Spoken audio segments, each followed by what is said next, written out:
है, तो थोड़ा ध्यान से पूरा कॉन्सेप्ट आप अच्छे से समझिएगा। देखिएगा क्या बोला है। किसी व्यक्ति ने एक घोड़ा 15% लाभ से बेचा। इसका मतलब है कि मान लिया कि वह व्यक्ति जो है घोड़ा 100 रुपये में खरीदा था। हम 100 रुपये हमेशा कॉस्ट प्राइस मान लेंगे, क्रैमुल मान लेंगे, ठीक है। 100 रुपये में खरीदा था। अब क्या किया, वह उसको 15% लाभ पर बेच दिया। तो कितना में बेचा होगा सर? 115 में बेचा होगा। देख लीजिए, यह हमारा क्रैमुल है, यह हमारा क्या है? क्रैमुल है। इधर हम क्या लिख रहे हैं? इधर हम विक्रैमुल लिख रहे हैं, ठीक है। समझिएगा, 100 रुपये में वह खरीदा था, 15% लाभ से बेचा, यानी 115 में बेच दिया होगा। आगे यदि, अब सोच रहा है कि यदि उसने 25% कम में खरीदा होता। अच्छा, 25% कम में तो कितना में खरीदा? अभी 100 में। 25% कम में यानी कितना में खरीदा होता? 75 में खरीदा होता। और 60 रुपए कम में भी बेचा होता, ठीक है। कितना रुपए कम में? 60 रुपए कम में। यह रुपए वाला डाटा एक ही जगह दिया है, यानी पहले जितना में बेचा है उससे 60 रुपए कम में। पुराना वाला विक्रयमूल्य और नया वाला विक्रयमूल्य में अंतर कितना का? 60 रुपए का। तो इस पे 32% का लाभ, यानी इस वाले क्रयमूल्य पे 32% का लाभ कब होगा? जब इसके 132% में वस्तु को हम बेचेंगे। भाई इस वाले सौदे पे 25% कम पर भी 32% लाभ चाहिए, यानी 75 रुपए में बेचने पर भी हमें 32% लाभ चाहिए। कब होगा? जब इसके 132% में बेचेंगे। तो पहले वाला विक्रय मूल्य यह था, नया वाला विक्रय मूल्य हमारा यह है, परसेंटेज वाला, ठीक है। इसको काटिए, 25 तिया 75 हो जाएगा, 25 चौके 100 हो जाएगा। और 4 से अगर हम इसको काट लेंगे तो 4 तिया 12, 4 तिया 12, यानी 33 तिरिक कितना हो जाएगा? 99। अब ध्यान से समझिएगा, यह सब डाटा हमारा क्या है? परसेंटेज वाला डाटा है। बोला है एक व्यक्ति ने एक घोड़ा 15% लाभ से बेचा, तो हम क्रैमुल कितना मान लिए? 100। 15% लाभ से बेचा यानी कितना में बेचा? 115 में। यह 15% लाभ वाला हमारा विक्रयमूल्य हो गया, 115% में बेचा होगा। अब क्वेश्चन में क्या बोला? 25% कम में खरीदा होता, यानी 100 का सामान कितना में खरीदा होता? 75 में। और 60 रुपए कम में भी बेचा होता, तो इस वाले क्रयमूल्य पर 32% का लाभ। तो इस पर 32% का लाभ कब होगा? जब इसके 132% में वस्तु को बेचेंगे, यानी कितना में? 99 में बेचेंगे। तो बाद वाला जो विक्रय मूल्य है हमारा वह आपका 99% हो गया। अब पहले वाला विक्रय मूल्य में और बाद वाले विक्रय मूल्य में अंतर कितना का? 115 से 99 कितना परसेंट का अंतर आ गया? 16% का। 115 और 99 में कितना का अंतर? 16 का, 16% का। जबकि रुपए के रूप में विक्रय मूल्य में कितना का कमी? 60 रुपए का। देखिए 115 रुपए से आपका 99 हो गया। विक्रय मूल्य में अंतर यहाँ पे कितना का? 16% का परसेंटेज में, जबकि रुपए के रूप में 60 रुपए। तो 60 रुपए आपका 16% का मान हो गया।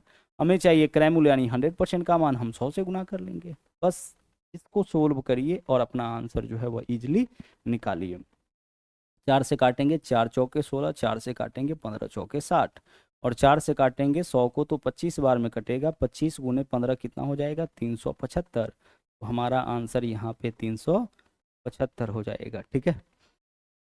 कितना होगा? 375। अभी ऐसा हम लोग और कई क्वेश्चंस करेंगे ताकि यह वाला कॉन्सेप्ट जो है वो आपका अच्छे से क्लियर हो जाए। आगे बढ़ते हैं सवाल नंबर नेक्स्ट में। देखिएगा यहाँ पे क्या बोला है।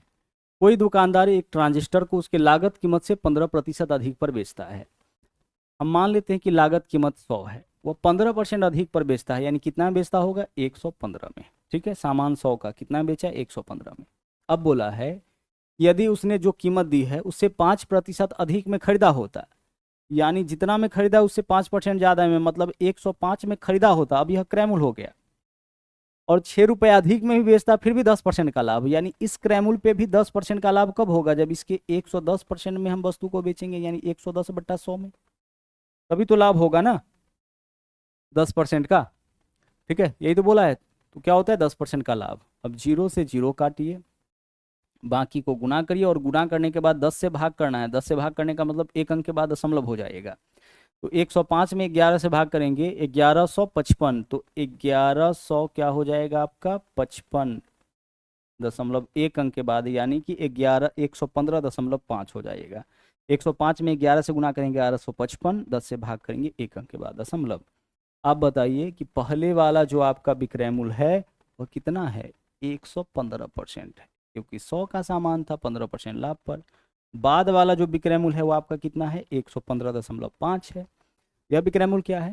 100 का सामान 115 में, कोई दुकानदार ट्रांजिस्टर को उसकी लागत कीमत से 15% अधिक में बेचा, यानी 100 का था, कितना में बेचा? 115 में। आगे उसने जो कीमत दी थी, कितना कीमत दिया था? कितना में खरीदा था? 100 में।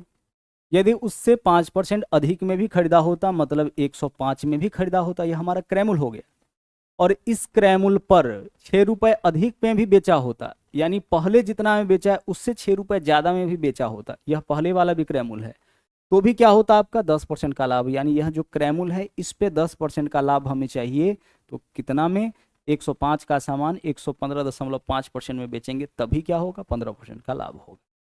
अब आप बताइए 10% का लाभ होगा। अब बताइए यह दोनों जो विक्रयमूल्य है इसमें अंतर कितना का, विक्रयमूल्य में कितना का वृद्धि हुआ 0.5 का, जबकि यहाँ देख लीजिए 6 रुपए अधिक में बेचा होता, रुपए के रूप में विक्रयमूल्य में वृद्धि कितना का 6 का, यानी 6 रुपए 0.5 का मान है, 0.5 से भाग करेंगे 1% का मान निकलेगा।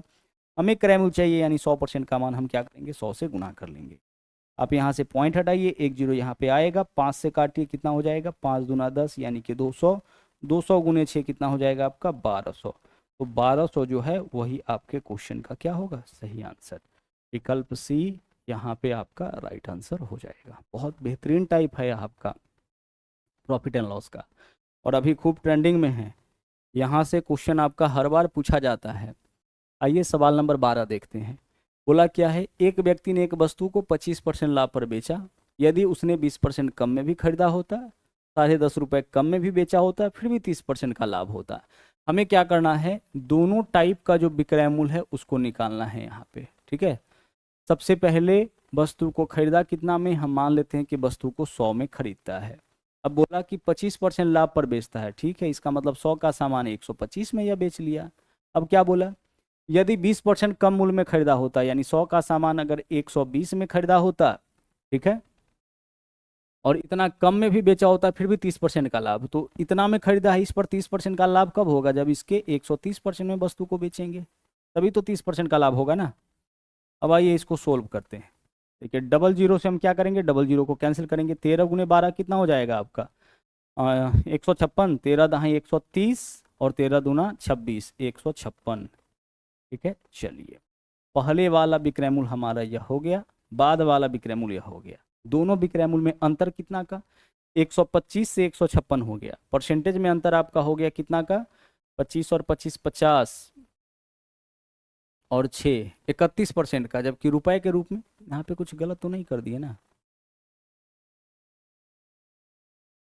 एक व्यक्ति एक वस्तु को 25% लाभ पर बेचता है, ठीक है भाई, 25% लाभ पर बेच दिया, यानी 125 में बेच दिया।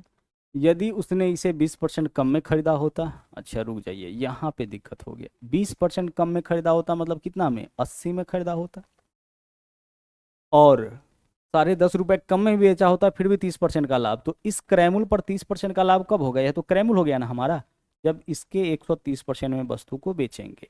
अब इसको काटिए, ठीक है, देखिएगा डबल जीरो से डबल जीरो कैंसिल, 13 अठे कितना हो जाएगा 104 हो जाएगा।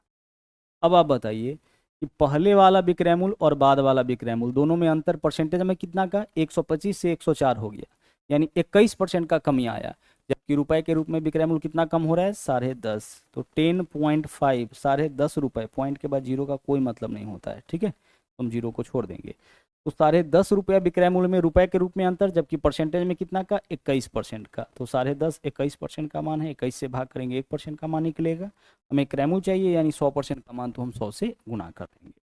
10.5 से काटेंगे इसको, 10.5 से काटेंगे इसको, 2 बार में यह कट जाएगा ना, 10.5 का डबल 21 होता है, और 2 से काटेंगे 100 को कितना बार में कटेगा 50 बार में, तो हमारा आंसर जो है वो क्या होगा 50 रुपये हो जाएगा। जो वस्तु है उसका क्रय मूल्य आपका 50 रुपये। आगे बढ़िए, अगला सवाल देखिए, सवाल नंबर यहाँ पे है आपका 13। एक पुस्तक विक्रेता ने 10% के लाभ पर एक किताब बेचा, यानी 100 का किताब है और वह 10% लाभ पर बेच दिया, यानी कितना में बेच दिया होगा 110 में।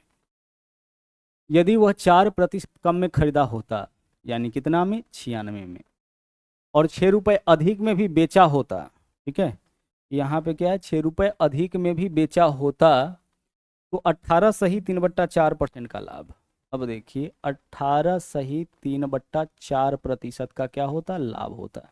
अब इसका मान निकालिए तो कितना हो जाएगा 18 चौके 72, 3 75/4, क्या होगा आपका 75/4, और प्रतिशत हटाएंगे तो 100 भी तो होगा, हाँ सर हो जाएगा। भिन्न के रूप में है, इस वजह से इसको इस तरह से तोड़ना पड़ रहा है। 25 तिया 75, 25 चौके 100, कितना हो जाएगा आपका 3/16। तो 3/16 का क्या होगा आपका यहाँ पे 3/16 का लाभ।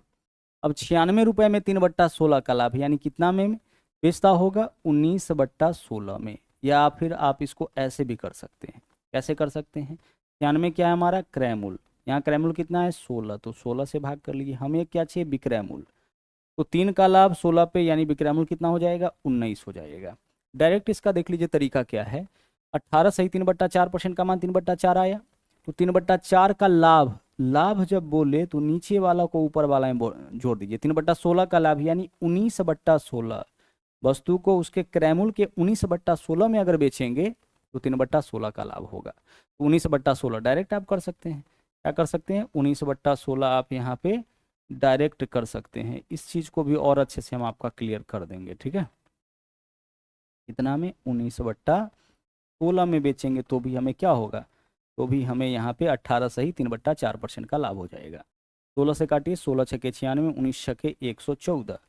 पुराना वाला विक्रय मूल्य आपका कितना है 100 है, और नया वाला विक्रय मूल्य आपका कितना है 114। दोनों विक्रय मूल्य में अंतर कितना का 4% का, रुपए के रूप में 6 रुपए, यानी 6 रुपए जो है वो आपका 4% का मान 4 से भाग करेंगे 1% का मान निकलेगा। हमें क्रय मूल्य चाहिए यानी 100% का मान, हम 100 से क्या कर लेंगे गुना, 4 से काटिएगा कितना बार में कटेगा 25 बार में, 25 छके कितना होता है 150, तो 150 रुपए आपके क्वेश्चन का यहाँ पे क्या होगा सही आंसर हो जाएगा। यहाँ पे क्या किया गया था, इतना परसेंट का लाभ, क्रय मूल्य दे रखा है 18 सही 3/4% का लाभ, तो 18 सही 3/4% का लाभ कब होगा, जब वस्तु को उसके 19/16 में बेचेंगे। 18 सही 3/4% का मान 3/16, तो 3/16 का लाभ तब होगा जब 19/16 में बेचेंगे।